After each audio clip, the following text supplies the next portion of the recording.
가르치시며 전파하시다라는 제목으로 말씀 나누도록 하겠습니다. 요즘 자영업자들이 문을 닫는 데가 속출하다고 합니다. 저도 임철희 목사님 있을 때는 점심을 항상 같이 나가서 먹었는데요. 없고 나서는 항상 이 사택이나 요즘은 또 도서관에서 먹고 있는데 맛없는 맛집이라도 들려서 좀 먹어야 되지 않을까. 그만큼 자영업자들이 힘들다, 경제가 더 힘들다고 하는데요. 또 어제인가 그제는 또 유명한 가수가 또 한 달이 안 됐는데요. 또 자살을 하였습니다. 우리 청년 세대 취업 현장이 아직까지도 이 겨울이라고 할 정도로 취준생은 늘어나고 오히려 취업 지원조차 안 하는 청년들이 100만이 넘어간다고 하는데요. 또 우리 대통령의 구속 취소로 또 우리 사회가 더욱더 양극화되는 이 현상 속에서 그냥 오늘 전하는 하나님 말씀이 이러한 삶의 대안에 문제에 대한 대안이 될까라는 의구심으로 오늘 좀 더 깊이 고민하며 씨름하며 강단 앞에 섰습니다. 하나님의 말씀이 이런 사회 문제 속에 해결이 되고 대안이 되길 축복합니다.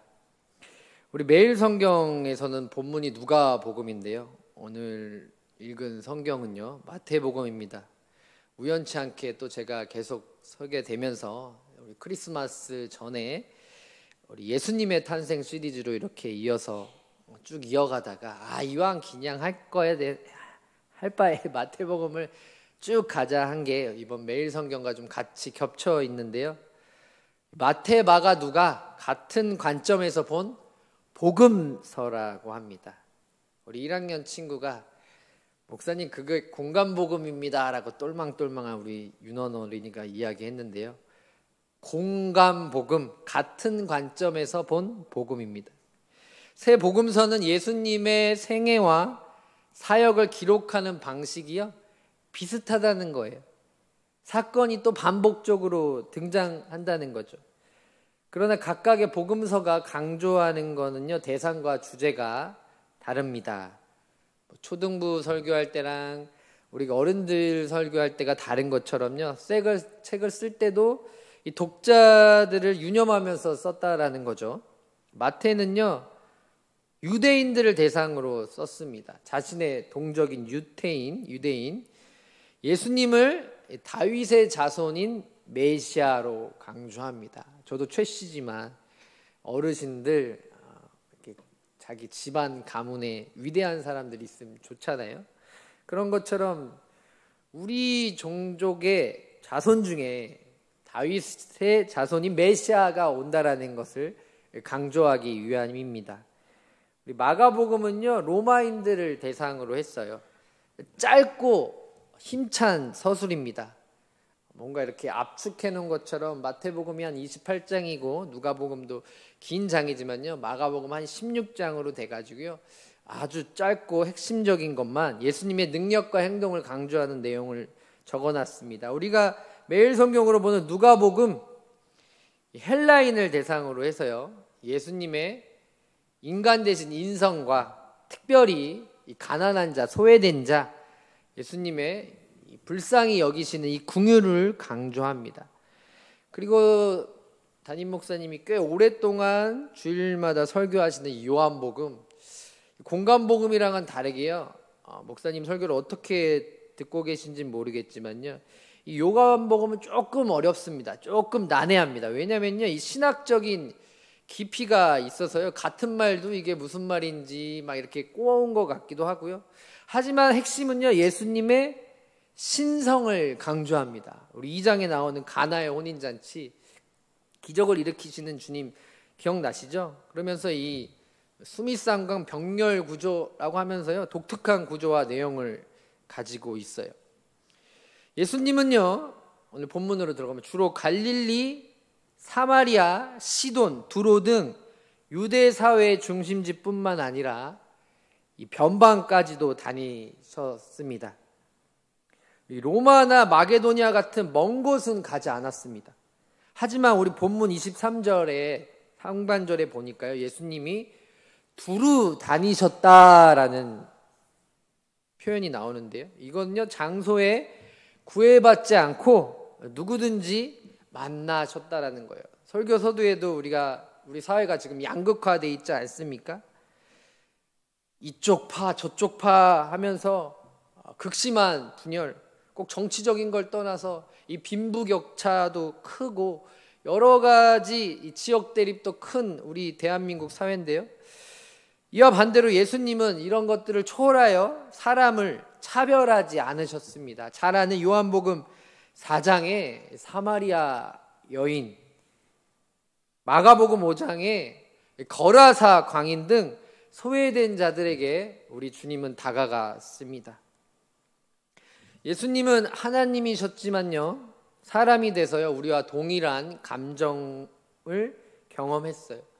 배고파 하셨고요, 목말라 하셨고요, 슬퍼하셨고요, 때로는 지쳐서 잠들기도 하셨습니다. 그러나 이러한 모습 속에서 하나님의 사랑을 우리 예수님은 나타냈습니다.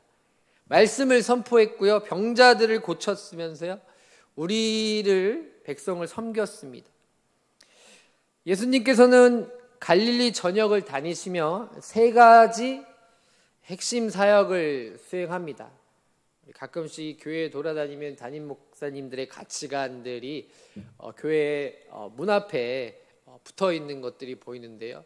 치유 사역, 가르치는 사역, 전파 사역, 이런 교회 팻말도 본 적이 있는데요. 우리 주님의 갈릴리 전역을 다니시면서의 핵심이 이 가르침, 전파, 복음 전파, 치유였습니다. 율법과 하나님 나라의 진리를 가르치셨습니다. 하나님 나라의 기쁜 소식을 선포하셨습니다. 병든 자를 고치시고요, 요즘은 없지만 예전에는 우리 아주 오래 우리 대한민국 시대에서도 우리 담임 목사님들이요, 밥 먹고 하는 일이 축기였습니다. 귀신을 쫓아내셨습니다. 그러나 이러한 사역은요, 단순한 기적이나 능력 행사가 아니었습니다. 예수님이 자신을 온전히 백성들에게 내어주는 과정이었어요. 예수님의 사역은요, 이렇게 진행이 되다가 결국 이 십자가라는 사건의 절정을 이룹니다.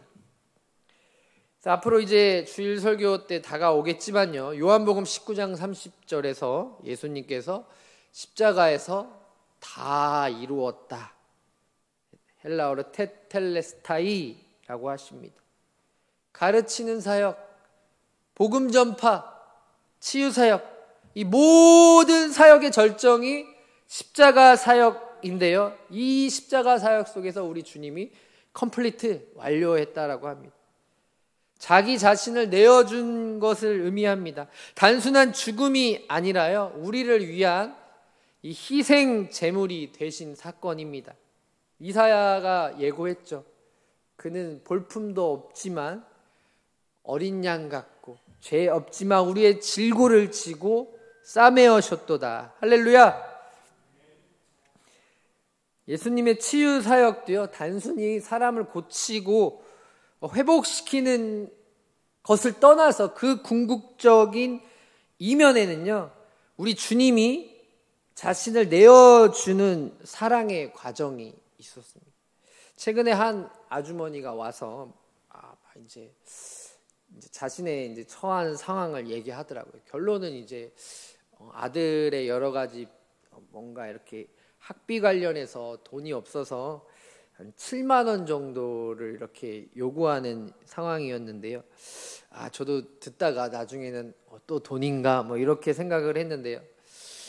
뭔가 그 과정 속에서 제가 부모는 안 되어봤지만 이 어머니가 이 자식의 앞길에 관해서 이 7만 원이 없는 상황 속에서 이 한 부목사 앞에서 이 아기에 대한 이 자신의 애착을 눈물을 흘리며 저한테요, 아주 간절하게 호소를 하더라고요.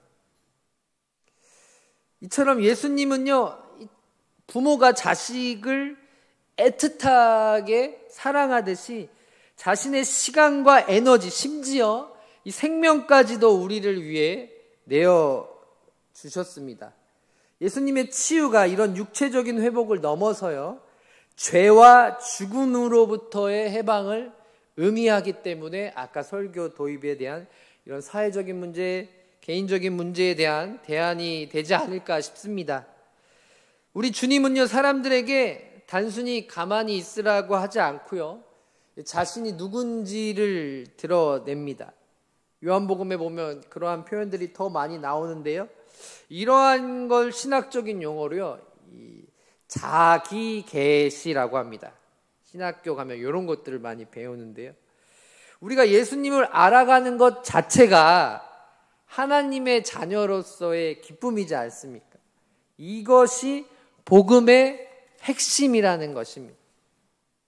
복음은요, 이 단순한 이 정보가 아니에요. 요즘 인터넷만 키면은 많은 정보를 떠나서 이게 팩트인지 거짓 뉴스인지 이런 것들도 많이 넘쳐나잖아요.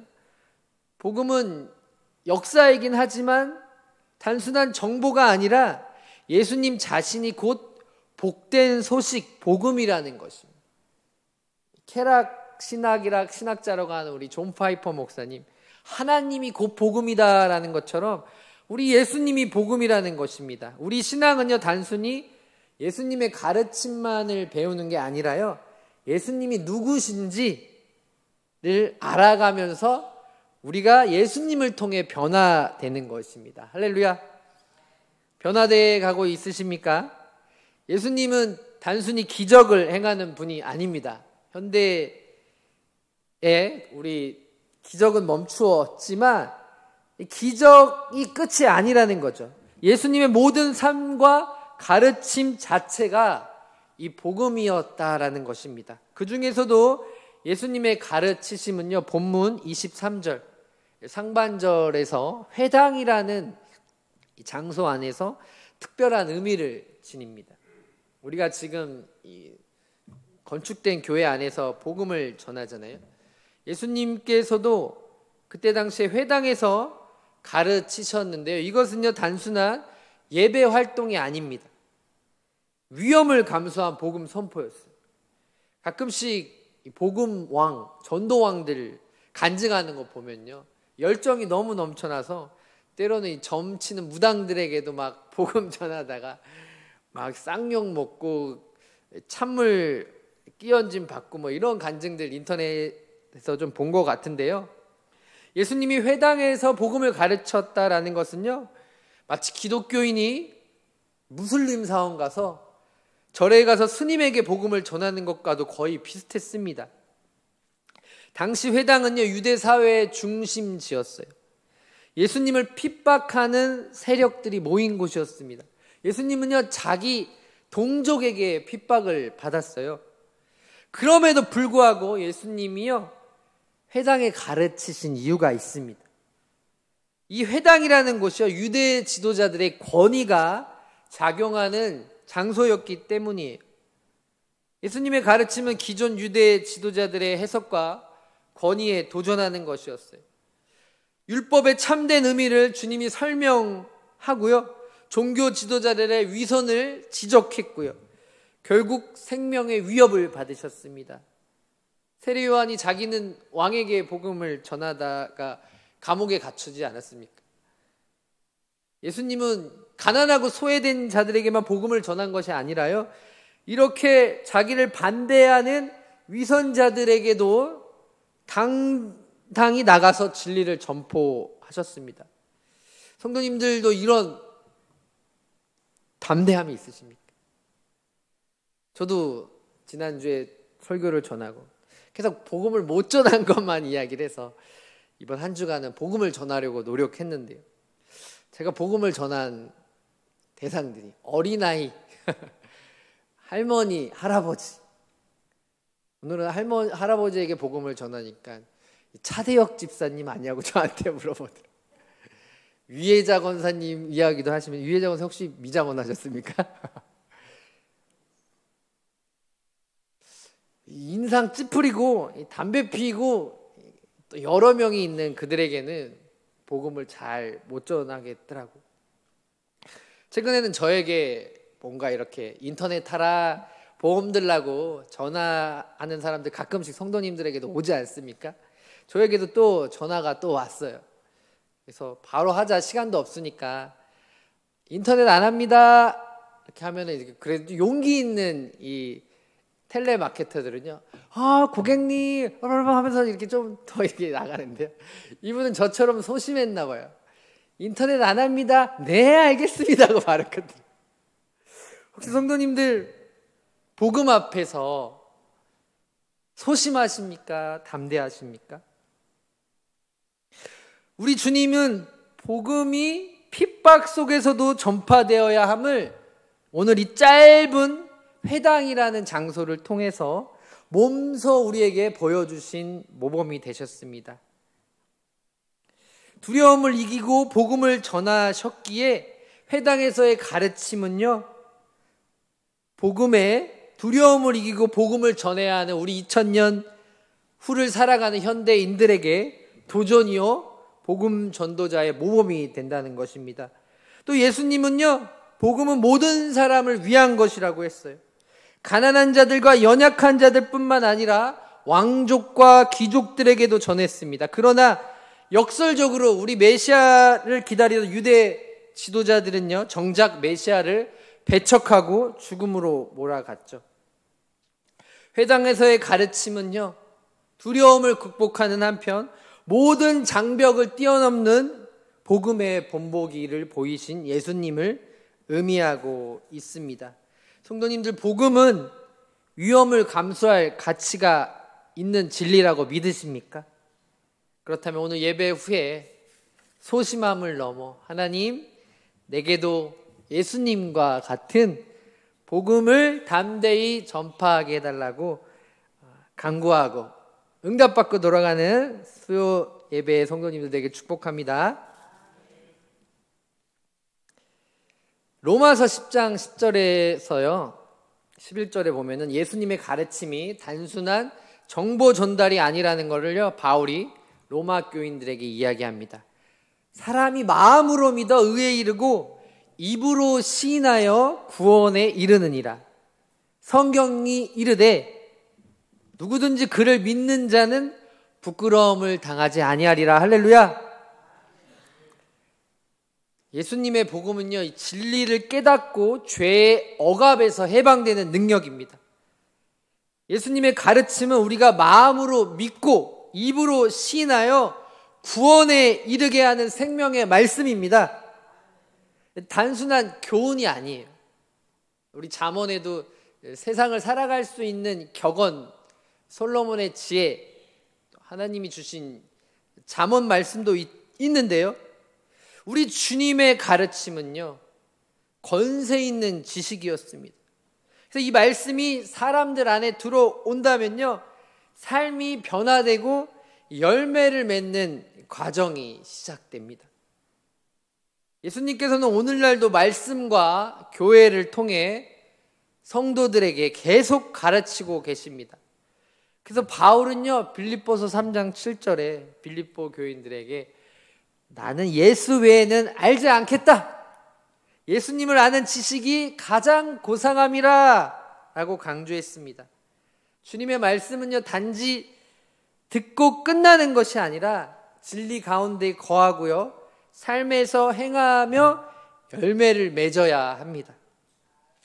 호세아 선지자의 고백입니다. 6장 3절에 그러므로 우리가 여호와를 알자, 힘써 알자. 할렐루야.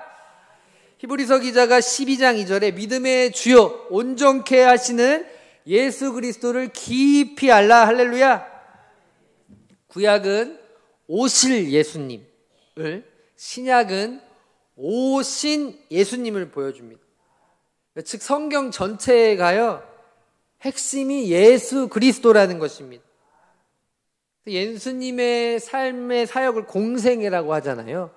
그래서 공생애는 단순히 과거의 사건만이 아니라요 예수님의 삶의 공생애는요 오늘날 우리에게도 가르치시는 삶입니다. 두 번째 예수님의 사역은요 천국 복음 전파입니다. 가르침과 전파는요, 서로 다른 것 같지만요, 함께 작용하여서요, 핵심 사역을 이루어요. 어제 도서관을 잠깐 밤에 가다가 이 화요일마다 오는 이 후암동 이 순대 트럭이 있었습니다. 먹을까 말까 하다가 제가 넘어갔다 다시 돌아와서 먹었습니다. 사장님, 여기 서서 먹어도 될까요? 라고 했는데, 되긴 되는데 불편하지 않겠어요? 그래서 빨리 먹고 도서관 가려고 해야지 막 먹고 있는데요. 신문에 보는 것처럼 경기가 안 좋은지 손님이 한 명도 없더라고요. 먹다가 좀 힘드신가 하면서 이렇게 어떻게 복음으로 연결해 볼까 이렇게 먹고 있는데요. 이게 사람들이요. 언제 그랬냐는 듯이 정말 계속 오더라고요. 계속.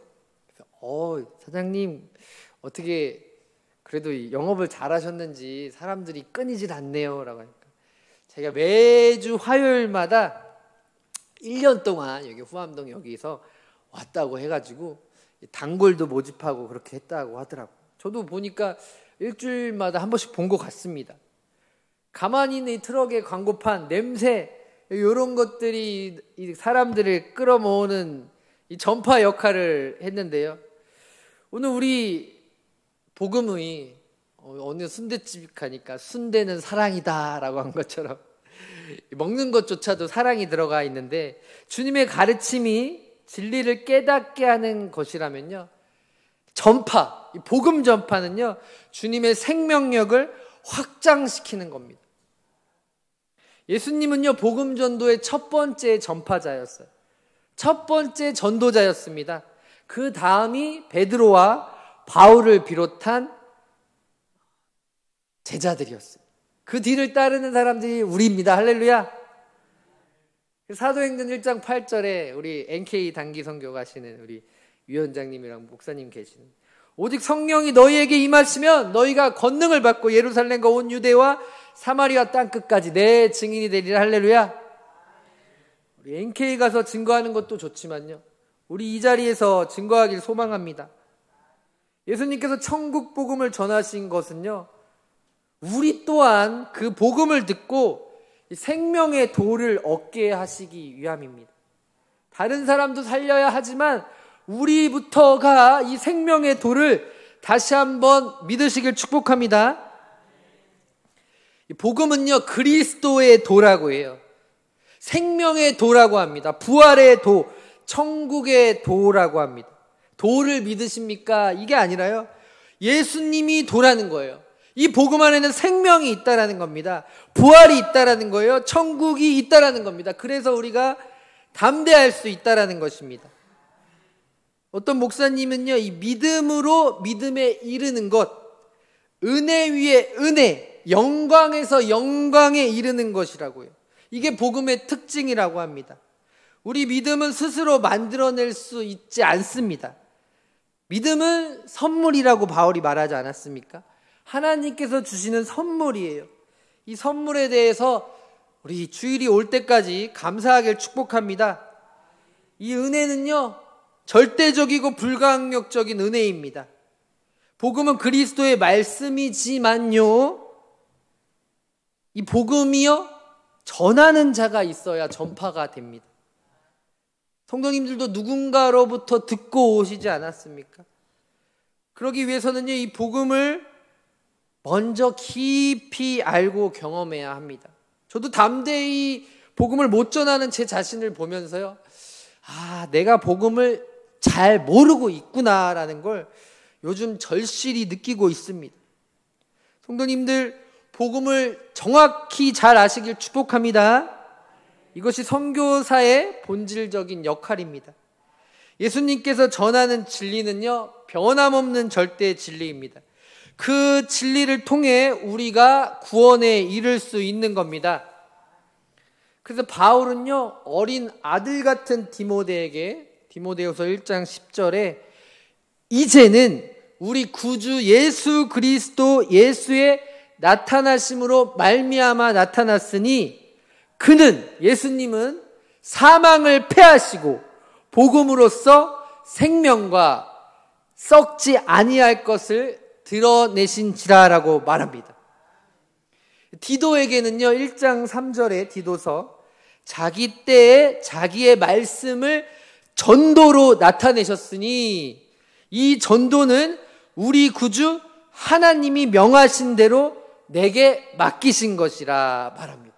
맡기신 복음, 이 땅에 오셔서 사망을 이기시고 복음을 통해 생명과 영원한 것으로 우리 예수님이 나타나셨다는 것을 의미합니다. 할렐루야. 그래서 예수님의 공생애를 요약하면요, 오늘 본문 23절을 말하는 겁니다.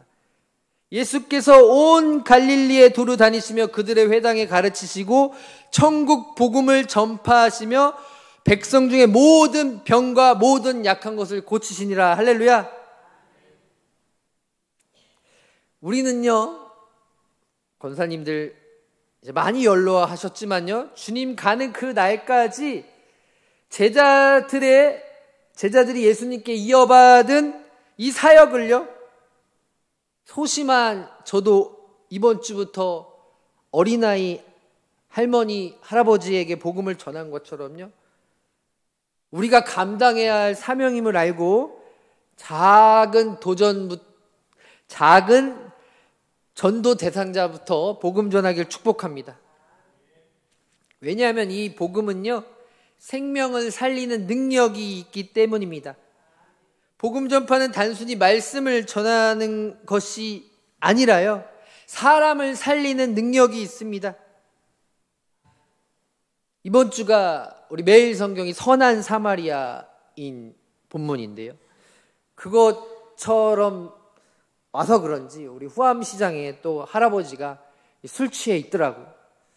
꼭 이 본문을 적용하기 위해서 그런 건 아니지만요, 우리 할아버지 저희 아버지 같아서 또 많지 않은 할아버지를 제가 데리고 또 이제 나와서 할아버지 집이 어디십니까 하고 이제 보내주려고 했는데요, 갑자기 저한테 야, 이 10원짜리야 20원짜리야 30원짜리야 라고 해서 이거 안 되겠다 해서 죄송합니다 하고 이제 길가에다가 놓고 왔는데요, 이게 비몽사몽 하니까요, 이제 도로에 이렇게 자빠져서 차에 칠까 불안해서 또 집에 핸드폰을 놓고 와서 제가 경찰 아저씨한테 전화를 했는데요, 우리가 전파하는 복음은요, 사람의 육신이 아니라요, 사람의 육신과 생명을 모두 살리는 능력이 있습니다. 할렐루야. 우리가 그분의 증인으로 살아갈 때에 예수님의 가르침과 복음이 이 세상 속에서 확장될 것입니다. 마지막 예수님의 세 번째 사역은요, 고치심입니다. 많이 병들어 있어요. 요즘 자살 사건들이 계속 우리 대한민국에 이어지고 있지 않습니까? 예수님의 치유 사역은요, 단순한 회복이 아닙니다. 이전보다 더 나은 상태로 변화시키는 거예요. 내가 여기 멍이 들어서 멍이 낫는 것이 예수님의 치유가 아니라요, 이 멍이 회복되고 더 강한 이 스트롱한 근육을 얻는 것처럼 주님의 치유는요, 더 나은 상태로 변화시키는 것입니다. 이게 하나님의 은혜의 본질이에요. 어둠이 물러가면 빛이 자연스럽게 오잖아요. 회개와 구원의 신비가 예수님의 치유에 있습니다.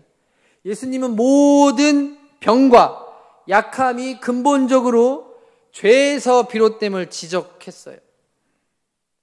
피조물은 원래 본래 연약합니다. 죄로 인해서 이 연약함은요, 결국 죽음에, 사망에 이르죠. 그래서 모든 자연사도요, 어떤 목사님은 결국은 병사라고 해요. 현대의학의 발달로 사망의 원인이 고혈압, 당뇨, 암이라고 원인이 정확히 규명되지만요, 결국 모든 죽음은 이 죄라는 질병에서 비롯된다고 합니다. 그래서 예수님께서 병자를 고치신 것, 장모를 고치신 것, 베드로의 장모, 혈루증, 나병 환자, 이런 환자들을 고치신 거는 단순한 육체적 치유를 넘어가지고요, 죄로부터의 구원의 의미입니다. 죄로 인해 연약해진 인간을 우리 주님이 긍휼히 여기시고 이들을 치유하심으로 더 깊은 구원의 메시지를 전하고 있는 것입니다. 지금은 병원도 많죠. 의학 지금 문제 때문에 우리 김대건 목사님 병원 아들 데리고 갔는데 지금 치료받지 못하는 그런 아이들도 있다고 하면서 참 듣고 나서 어이가 없었는데요. 예수님 당시에는 병원조차 없었죠. 그래서 오직 병든 자들은요, 의학에 존재하지 못했습니다. 병든 자들은 예수님의 이 힐링, 치유와 회복되는 소문을 듣고요, 오히려 예수님께만 나가는 것이 희망이었다라는 걸 느꼈을 거예요. 그래서요, 마가복음에서 마가는요, 무리가 애왔었대요. 얼마나 많았는지. 우리 코로나 때도 신약이 발견되자마자 이 코로나 약을 발견한 신약 회사 주가들이 막 올라갔잖아요. 예수님의 이 치유 사건을 통해서 많은 무리가 몰려왔다고 여러 복음서 기자가 표현을 했고요. 이게 시리아 지방을 넘어 데가볼리 10개의 도시까지 퍼져 많은 이들이 예수님을 찾게 되었대요. 뭐 몇만 명이 왔겠죠. 누가복음은 누가는요, 해질 때의 사람들이 온갖 병자들을 데리고 와서요, 예수님께 일일이 그 손을 위에 얹고 고치셨습니다. 뭐 또 복음서의 한 여인은 예수님의 이 옷자락만 만져도 나을 수 있다는 마음 있잖아요. 사실 옷자락 만진다고 낫나요? 안 낫죠. 그만큼 이 간절했다라는 것을 그렇게 표현을 하는 거죠. 성도님들도 이 간절함의 표현, 병들었을 때 나타나지 않습니까? 병들면은 아무것도 생각이 안 나잖아요. 오직 내 아픈 것만 해결되길 원하는 하나로 귀결이 되지 않습니까? 이 병들었다라는 거는요, 이런 함축적인 메시지가 있는 것입니다.